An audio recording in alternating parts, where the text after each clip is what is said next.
Government ಕೆಲಸದಲ್ಲಿದ್ದ ನನಗೆ ತಕ್ಕ ಮಟ್ಟಿಗೆ ಸಂಬಳ ಬರ್ತಿತ್ತು. ಆದರೆ ನನಗೆ ಬರುತ್ತಿದ್ದ ಸಂಬಳದಿಂದ ಮನೆ ನಡೆಸುವುದು ಅಂತಂದ್ರೆ ತುಂಬಾನೇ ಕಷ್ಟ ಆಗ್ತಿತ್ತು. ಹಾಗಂತ ಹೇಳಿ ನಾನು ಯಾವುದೇ ರೀತಿ ಲಂಚ ತಗೊಳ್ದೆ ನಿಯತ್ತಾಗಿ ಕೆಲಸ ಮಾಡ್ತಿದ್ದೆ. ನನಗಿದ್ದ ಕಷ್ಟಕ್ಕೆ ಲಂಚ ತಗೊಂಡು ನಾನು ಕೂಡ ದೊಡ್ಡ ಶ್ರೀಮಂತನಾಗಬಹುದಾಗಿತ್ತು. ಆದರೆ ಲಂಚ ತಗೊಳ್ಳೋದ್ರಿಂದ ಆ ಸಮಯಕ್ಕೆ ನನಗೆ ಉಪಯೋಗ ಆಗಬಹುದು. ಆದ್ರೆ ಜೀವನ ಪೂರ್ತಿ ತುಂಬಾ ಕಷ್ಟಗಳನ್ನ ಅನುಭವಿಸಬೇಕು ಅನ್ನೋದು ನನಗೆ ಚೆನ್ನಾಗಿ ಗೊತ್ತಿತ್ತು. ನನ್ನ ಹೆಸರು ರಾಜೇಶ್. ನನ್ನ ಕುಟುಂಬದಲ್ಲಿ ನಾನು, ನನ್ನ ಹೆಂಡತಿ, ನನಗೆ 3 ಜನ ಮಕ್ಕಳಿದ್ರು. ನನ್ನ ಮದುವೆಗೆ ಮುಂಚೆಯಿಂದಾನು ನಾನು ಗೌರ್ಮೆಂಟ್ ಕೆಲಸನೇ ಮಾಡಬೇಕು ಅನ್ನೋ ಆಸೆನ ಇಟ್ಕೊಂಡಿದ್ದೆ. ಅದೇ ಪ್ರಕಾರ ನನ್ನ ಓದನ್ನ ಮುಗಿಸಿ ಛಲದಿಂದ ಚಿಕ್ಕದಾದ ಒಂದು ಗೌರ್ಮೆಂಟ್ ಕೆಲಸಕ್ಕೆ ಜಾಯಿನ್ ಆದೆ. ಆದರೆ ಅದರಲ್ಲಿ ಬರುತ್ತಿದ್ದ ಸಂಬಳ ನನ್ನ ಮನೆ ನಡೆಸುವುದಕ್ಕೂ ಆಗುತ್ತಿರ್ಲಿಲ್ಲ.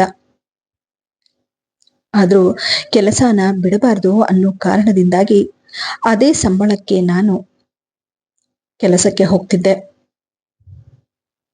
ಅದರಲ್ಲೂ ಆಗಿನ ಕಾಲದಲ್ಲಿ ತುಂಬಾ ಕಮ್ಮಿ ಸಂಬಳ ಸಿಗ್ತಿತ್ತು. 3 ಜನ ಮಕ್ಕಳ ಓದು, ಅವರಿಗೆ ಬೇಕಾದ ಬಟ್ಟೆ ಪುಸ್ತಕಗಳನ್ನ ನೋಡ್ಕೊಳ್ಬೇಕಾಗಿತ್ತು. ಜೊತೆಗೆ ಮನೆಗೆ ಬೇಕಾಗಿದ್ದ ಅವಶ್ಯಕತೆಗಳನ್ನ ಪೂರೈಸಬೇಕಾಗಿತ್ತು. ಅದರ ಜೊತೆಗೆ ಮನೆಯ ಬಾಡಿಗೆ ಕಟ್ಟುತ್ತಾ, ಹೆಂಡತಿ ಮಕ್ಕಳ ಖರ್ಚುಗಳನ್ನ ನೋಡ್ಕೊಳ್ತಾ ಸಂಸಾರ ಮಾಡೋದಂತಂದ್ರೆ ಚಿಕ್ಕ ವಿಷಯ ಅಲ್ಲ. ಅದರಲ್ಲೂ ನನ್ನ ದೊಡ್ಡ ಮಗಳ ಕಾಲೇಜು ಫೀಸು ಕಟ್ಟುವುದಕ್ಕೂ ನನಗೆ ತುಂಬಾ ಕಷ್ಟ ಆಗಿ ಹೋಗಿತ್ತು. ಡಿಗ್ರಿ ಓದುತ್ತಿದ್ದ ನನ್ನ ಮಗನಿಗೆ ಫೀಸ್ ಕಟ್ಟದೇ ಇರೋದ್ರಿಂದ ಎಕ್ಸಾಮ್ಸ್ಗೆ ಕೂರಿಸುವುದಿಲ್ಲ ಅಂತ ಹೇಳಿ ಕಳಿಸ್ತಿದ್ರು. ಮಕ್ಕಳ ಓದಿಗಾಗಿ ಸಾಲ ಮಾಡಿ ಮಾಡಿ ನನಗೂ ಸಾಕಾಗಿ ಹೋಗಿತ್ತು.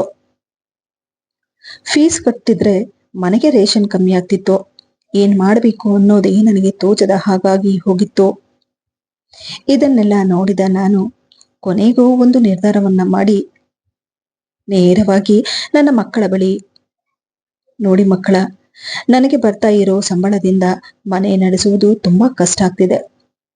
ಜೊತೆಗೆ ನಿಮ್ಮ ತಾಯಿಗೆ ಹಾರ್ಟ್ ಪ್ರಾಬ್ಲಮ್ ಇರೋದ್ರಿಂದ ಅವಳ ಔಷಧಿ ಖರ್ಚುಗಳು ಹೆಚ್ಚಾಗ್ತಿದೆ. ನಿಮ್ಮನ್ನ ಮುಂದೆ ಓದಿಸೋದಕ್ಕೆ ನನಗೆ ತುಂಬಾ ಕಷ್ಟ ಆಗ್ತಿದೆ. ಓದಿಗೆ ಬೇಕಾದಷ್ಟು ದುಡ್ಡನ್ನು ಕೊಡೋದಕ್ಕೆ ನನ್ನ ಕೈಯಲ್ಲಿ ಆಗುತ್ತಿಲ್ಲ. ಇಷ್ಟು ವರ್ಷದಿಂದ ನಾನು ಕೂಡ ಸಾಲ ಮಾಡಿ ನಿಮ್ಮ ಫೀಸ್ಗಳನ್ನ ಕಟ್ಟಿ ಇಷ್ಟರ ಮಟ್ಟಿಗೆ ನಿಮ್ಮನ್ನ ತಂದು ನಿಲ್ಲಿಸಿದ್ದೇನೆ. ನಿಮ್ಮ ಓದನ್ನ ನೀವು ಮುಂದುವರಿಸಬೇಕು ಅಂದ್ಕೊಂಡಿದ್ರೆ ಚಿಕ್ಕ ಪುಟ್ಟ ಕೆಲಸಗಳನ್ನ ಮಾಡಿ ಅದರಿಂದ ಬರೋ ದುಡ್ಡಿನಿಂದ ನಿಮ್ಮ ಫೀಸುಗಳನ್ನ ಕಟ್ಟಿಕೊಂಡು ನಿಮ್ಮ ಓದನ್ನ ಮುಂದುವರಿಸಿ. ಇಲ್ಲದೆ ಹೋದ್ರೆ ಓದನ್ನ ನಿಲ್ಲಿಸ್ಬೇಡಿ, ಎಲ್ಲಾದ್ರೂ ಕೆಲಸಕ್ಕೆ ಹೋಗಿ ಅಂತ ಹೇಳ್ದೆ. ಆದರೆ ನನ್ನ ಮಗ ಇದನ್ನ ಈ ರೀತಿ ದುರುಪಯೋಗ ಪಡಿಸಿಕೊಳ್ತಾನೆ ಅಂತ ನಾನು ಕೂಡ ಅಂದುಕೊಂಡಿರ್ಲಿಲ್ಲ. ಕಾಲೇಜನ್ನ ಬಿಟ್ಟು ನನ್ನ ಮಗ ಕೆಲಸ ಹುಡುಕುವುದಕ್ಕೆ ಶುರು ಮಾಡಿದ. ಕೆಲಸ ಸಿಗದೇ ಇದ್ದ ಕಾರಣ 1 ವರ್ಷ ಮನೆಯಲ್ಲಿ ಕಳೆದ. ಇದರ ಪರಿಣಾಮವಾಗಿ ಸ್ನೇಹಿತರ ಜೊತೆ ಸೇರಿ ಇಲ್ಲದೆ ಇರೋ ಹವ್ಯಾಸಗಳನ್ನ ಹಾಕಿಕೊಂಡು ಬೇಡದೆ ಇರುವ ಚಟಗಳನ್ನ ಬೆಳೆಸಿಕೊಂಡು ಬೆಳಗಿನಿಂದ ಸಂಜೆಯವರೆಗೂ ಸ್ನೇಹಿತರ ಜೊತೆ ಇದ್ದು ಸಂಜೆಯಾದ ತಕ್ಷಣ ಮನೆಗೆ ಬರ್ತಿದ್ದ. ಅವನ ತಾಯಿ ಜೊತೆ ದುಡ್ಡು ಕೊಡು ಅಂತ ಹೇಳಿ ಜಗಳ ಮಾಡ್ತಾ ದುಡ್ಡನ್ನ ಇಸ್ಕೊಂಡು ಹೋಗಿ ಅವನ ಸ್ನೇಹಿತರ ಜೊತೆ ಟೈಮ್ ಪಾಸ್ ಮಾಡುತ್ತಿದ್ದ. ದಿನ ಹೊರಗಡೆ ಹೋಗಿ ಒಂದಲ್ಲ ಒಂದು ಕಿರಿಕಿರಿಗಳನ್ನ ಮಾಡಿಕೊಂಡು ಮನೆಗೆ ಬರ್ತಿದ್ದ. ಆದರೆ ಅವನ ತಂದೆ ಬೇಸತ್ತು ಹೋಗಿರ್ತಾರೆ. ಏನು ಮಾಡಿದ್ರೆ ಇವನು ಸರಿ ಹೋಗ್ತಾನೆ ಅನ್ನೋ ಯೋಚನೆ ಮಾಡೋದಕ್ಕೆ ಶುರುವಾಗುತ್ತೆ. ಇನ್ನೊಂದು ಕಡೆ ಇದ್ದಕ್ಕಿದ್ದ ಹಾಗೆ ಇದೇ ಯೋಚನೆಯಲ್ಲಿ ಅವನ ತಂದೆ ಕೆಲಸಕ್ಕೆ ಹೋಗುವಾಗ ಆಕ್ಸಿಡೆಂಟ್ ಆಗಿ ಕಾಲಿಗೆ ಏಟಾಗಿ ಮನೆಯಲ್ಲೇ ಇರುವ ಪರಿಸ್ಥಿತಿ ಬಂದು ಬಿಡುತ್ತೆ. ಮನೆಯ ಪರಿಸ್ಥಿತಿ ಇನ್ನಷ್ಟು ಕೆಡುತ್ತಾ ಬರುತ್ತೆ. ಇದನ್ನೆಲ್ಲ ನೋಡಿದ ಮಗಳು ಕಾಲೇಜನ್ನ ಬಿಟ್ಟು ಕೆಲಸ ಹುಡುಕ್ತಾ ಗಾರ್ಮೆಂಟ್ಸ್ಗೆ ಹೋಗೋದಕ್ಕೆ ಶುರು ಮಾಡ್ತಾಳೆ. ಆದರೆ ಮಗ ಮಾತ್ರ ಮನೆಯ ಪರಿಸ್ಥಿತಿಯ ಬಗ್ಗೆ ಅರಿವಿಲ್ಲದ ಹಾಗೆ ಯಾವುದೇ ದುಡಿಮೆ ಇಲ್ಲದೆ 3 ಹೊತ್ತು ತಿಂದ್ಕೊಂಡು ಸ್ನೇಹಿತರ ಜೊತೆ ಅಲೆದಾಡಿಕೊಂಡಿದ್ದ. ಹೀಗೆ ಒಂದು ದಿನ ಪ್ರೀತಮ್ನ ತಾಯಿ ತನ್ನ ಗಂಡನ ಬಳಿ ಹೋಗಿ, ರೀ, ಹೋಗ್ಲಿ, ಪ್ರೀತಮ್ಗೆ ಮದುವೆ ಮಾಡಿದ್ರೆ ಸರಿ ಹೋಗ್ತಾನೆ ಅಂತ ನನಗನ್ಸುತ್ತೆ ಎಂದಾಗ ಗಂಡ ಹೇಳ್ತಾರೆ, ಅದೇನಂತ ಮಾತಾಡ್ತಾ ಇದ್ಯಾ ಕಣೆ ನೀನು? ಅವನು ಯಾವ ಕೆಲಸ ಮಾಡ್ತಿದ್ದಾನೆ ಅಂತ ಹೇಳಿ ಅವನಿಗೆ ಹೆಣ್ಣು ಕೊಡ್ತಾರೆ ಹೇಳು? ನನ್ನ ಪರಿಸ್ಥಿತಿ ನೋಡಿದ್ರೆ ಹೀಗಿದೆ. ಮನೆಯಲ್ಲಿ ವಯಸ್ಸಿಗೆ ಬಂದ ಮಗನನ್ನ ಇಟ್ಕೊಂಡು, ವಯಸ್ಸು ಹುಡುಗಿ ಹೊರಗಡೆ ಹೋಗಿ ದುಡ್ದು ನಮ್ಮನ್ನ ಸಾಕ್ತಿದ್ದಾಳೆ. ಈಗ ನಿನ್ನ ಮಗನಿಗೆ ಮದುವೆ ಮಾಡಿದ್ರೆ ಅವನಿಗೆ ಸಾಕ್ತಾ ಇರೋದು ಸಾಲದೆ ಅವನನ್ನ ನಂಬಿ ಬರೋ ಹುಡುಗಿನೂ ಕೂಡ ನಮ್ ತಲೆ ಕಟ್ಟುತ್ತಾನಷ್ಟೆ. ಆ ಹೊರೆನ ಹೊರೋದಕ್ಕೆ ನನ್ನ ಹತ್ರ ಅಷ್ಟೊಂದು ಅರ್ಹತೆ ನನಗಿಲ್ಲ ಅಂತ ಹೇಳ್ತಾರೆ.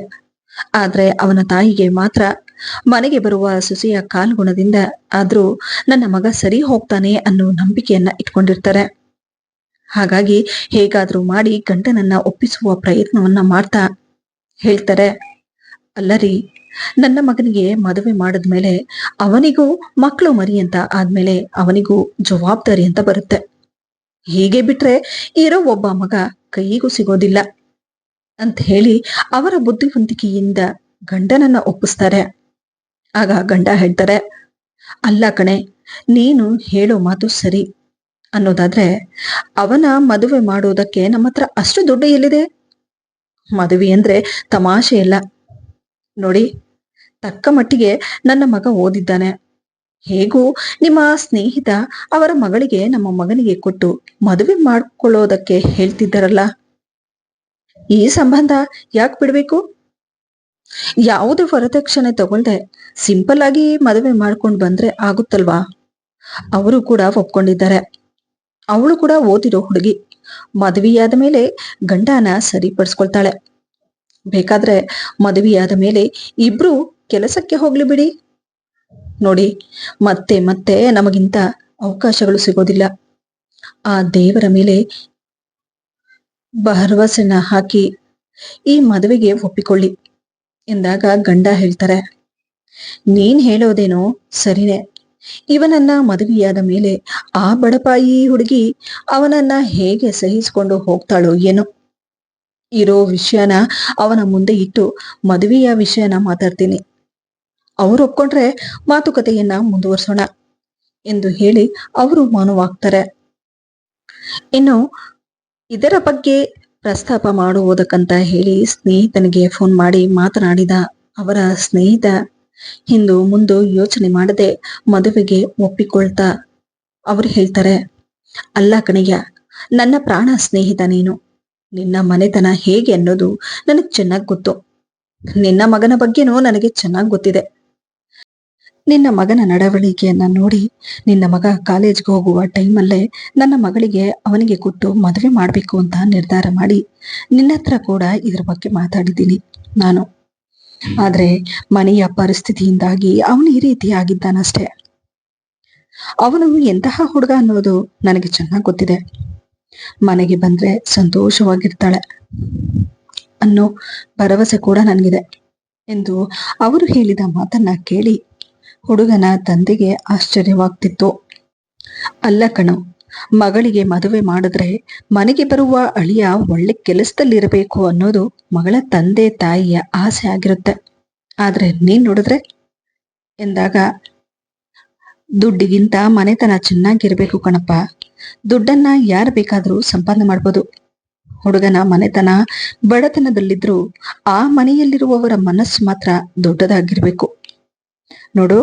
ದುಡ್ಡಿಗಿಂತ ನೆಮ್ಮದಿ ಅನ್ನೋದು ಇರಬೇಕು. ಅದು ನಿಮ್ಮನೇಲಿದೆ. ಅದನ್ನ ನಾನು ನೋಡಿದ್ದೀನಿ. ಹಾಗಿದ್ಮೇಲೆ ನನ್ನ ಮಗಳು ನಿನ್ನ ಮನೆಗೆ ಸೊಸೆಯಾಗಿ ಬರೋದ್ರಲ್ಲಿ ಅಭ್ಯಂತರ ಏನೂ ಇಲ್ಲ. ನಿಮ್ಮಂತಹ ಮನೆ ಸೇರಿ ಇಂತಹ ಅತ್ತೆ ಮಾವನ ಪಡೆಯುವುದಕ್ಕೆ ನನ್ನ ಮಗಳು ಕೂಡ ಪುಣ್ಯ ಮಾಡಿರ್ಬೇಕು. ಇನ್ನ ನಿನ್ನ ಮಗನ ಬಗ್ಗೆ ಹೇಳೋದಾದ್ರೆ, ಓದಿರೋ ಹುಡುಗ, ಓದು ವ್ಯರ್ಥ ಆಗೋದಿಲ್ಲ.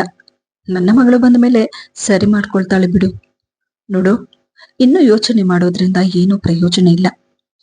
ಒಳ್ಳೆ ಮುಹೂರ್ತವನ್ನ ನೋಡಿ ಮದುವೆ ಮಾಡ್ಬಿಡೋಣ ಎಂದಾಗ ಹುಡುಗನ ತಂದೆ ಹೇಳ್ತಾರೆ, ಅಲ್ಲ ಕಣೋ, ಈಗಿನ ಕಾಲದಲ್ಲಿ ಹಣ ಅಂತಸ್ತೆಲ್ಲ ನೋಡ್ತಾರೆ. ಅಂತಹದ್ರಲ್ಲಿ ತುಂಬಾ ದೊಡ್ಡ ಗುಣನಪ್ಪ ನಿಂದು. ಆದ್ರೂ ನಾನು ಇರೋ ಮಾತನ್ನ ಹೇಳ್ಬಿಡ್ತೀನಿ. ನನ್ನ ಮಗನಿಗೆ ಕೆಲಸ ಕಾರ್ಯ ಏನು ಇಲ್ಲದೆ ಮನೆಯಲ್ಲಿದ್ದಾನೆ. ಅದು ಸಾಲದೆ ನಾನು ಎಂತಹ ಪರಿಸ್ಥಿತಿಯಲ್ಲಿದ್ದೀನಿ ಅನ್ನೋದು ನಿನಗ್ ಚೆನ್ನಾಗಿ ಗೊತ್ತಿದೆ. ಮದುವೆ ಮಾಡುವಷ್ಟು ದುಡ್ಡು ಕಾಸು ಅಂತ ಏನೂ ಇಲ್ಲ.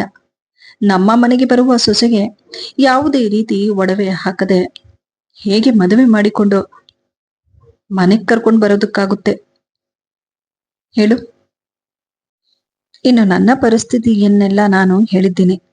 ಇದನ್ನೆಲ್ಲ ಮೀರಿ ನೀನು ಮದುವೆಗೆ ಒಪ್ಕೊಂತೀಯ ಅನ್ನೋದಾದ್ರೆ ಮುಂದಿನ ಕಾರ್ಯವನ್ನ ಮುಂದುವರಿಸೋಣ ಎಂದಾಗ ಸ್ನೇಹಿತ ಹೇಳ್ತಾನೆ, ನೀನು ನಿನ್ ಕೆಲಸ ಮಾಡು, ಎಲ್ಲ ಒಳ್ಳೇದಾಗುತ್ತೆ. ಒಡವೆ ದುಡ್ಡು ಆಸ್ತಿ ಅಂತಸ್ತೆಲ್ಲ ನೋಡೋರಿಗೋಸ್ಕರ ಚೆನ್ನಾಗಿ ಕಾಣಿಸುತ್ತೆ. ಇದನ್ನೆಲ್ಲ ಮೀರಿ ನನ್ನ ಮಗಳು ಹೋದ ಮನೆಯಲ್ಲಿ ನೆಮ್ಮದಿಯಾಗಿದ್ರೆ ಅಷ್ಟು ಸಾಕು ನನಗೆ. ನಮ್ಮ ಮಕ್ಕಳ ಮದುವೆನ ನೋಡುವವರನ್ನ ಮೆಚ್ಚಿಸುವುದಕ್ಕಿಂತ ನಮ್ಮ ಪರಿಸ್ಥಿತಿಗೆ ತಕ್ಕ ಹಾಗೆ ನಾವು ನಡ್ಕೊಂಡ್ರೆ ನೆಮ್ಮದಿಯಾಗಿರ್ತೀವಿ.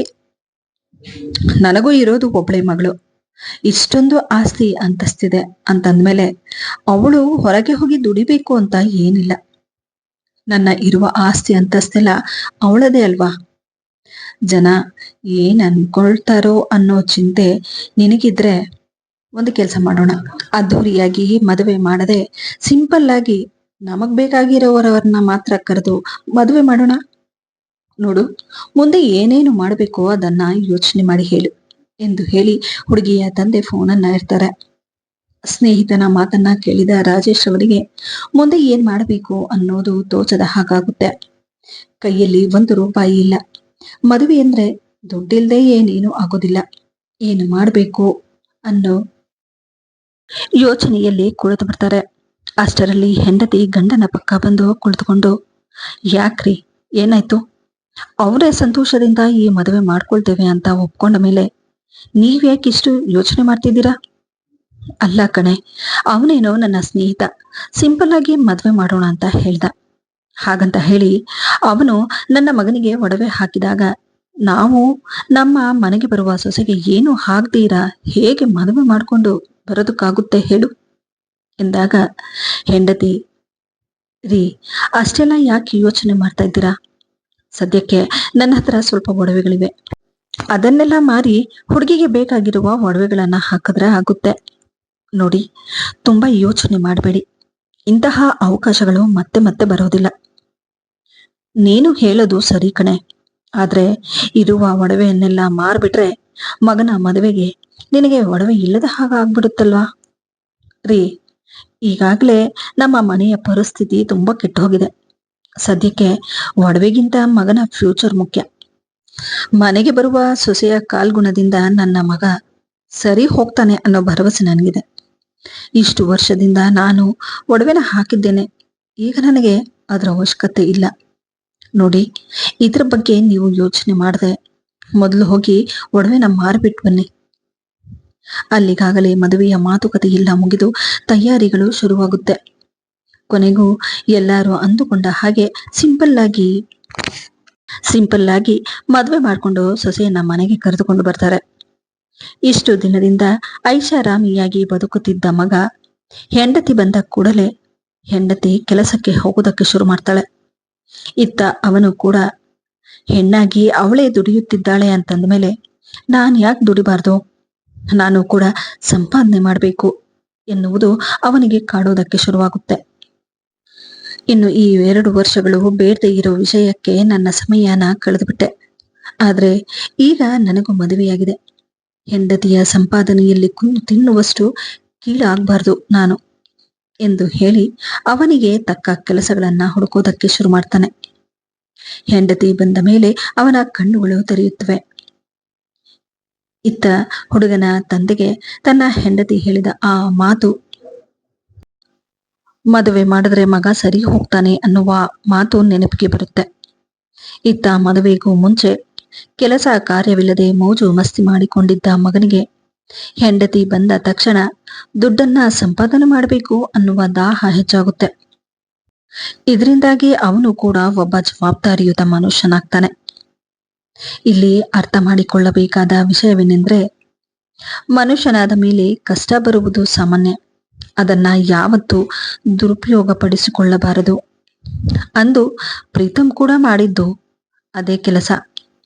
ಅಂದು ತಂದೆ ಕೈಯಲ್ಲಿ ಓದಿಸೋದಕ್ಕೆ ಆಗೋದಿಲ್ಲ ಅಂದಾಗ ತನ್ನ ತಂದೆಗೆ ಜೊತೆಯಾಗಿ ಚಿಕ್ಕ ಪುಟ್ಟ ಕೆಲಸಗಳನ್ನ ಮಾಡಿಕೊಂಡು ಛಲದಿಂದ ತನ್ನ ಓದನ್ನ ಕಷ್ಟಪಟ್ಟು ಮುಂದುವರಿಸಿದ್ರೆ ಇವತ್ತು ಅವನು ಕೂಡ ಅವನ ಕಾಲ ಮೇಲೆ ಅವನು ನಿಂತಿರ್ತಿದ್ದ, ಏನಾದರೂ ಸಾಧಿಸಬಹುದಾಗಿತ್ತು. ಆದ್ರೆ ಅವನು ಅದನ್ನೇ ದುರುಪಯೋಗ ಮಾಡಿಕೊಂಡು ಸ್ನೇಹಿತರ ಜೊತೆ ಸೇರಿ ತನ್ನ ಓದನ್ನ ಬಿಟ್ಟು ತನ್ನ ಇಡೀ ಜೀವನವನ್ನೇ ಹಾಳು ಮಾಡಿಕೊಳ್ಳಲು ಹೊರಟಿದ್ದ. ಈ ವಿಡಿಯೋದಿಂದ ನಿಮಗೇನಾದರೂ ಉಪಯೋಗವಾದಲ್ಲಿ ವಿಡಿಯೋಗೆ ಒಂದು ಲೈಕ್ ಮಾಡಿ, ಆದಷ್ಟು ನನ್ನ ವಿಡಿಯೋಸ್ ಅನ್ನ ಶೇರ್ ಮಾಡಿ ಹಾಗೂ ನನ್ನ ಚಾನೆಲ್ ಅನ್ನ ಸಬ್ಸ್ಕ್ರೈಬ್ ಮಾಡುವುದನ್ನ ಮರೆಯಬೇಡಿ.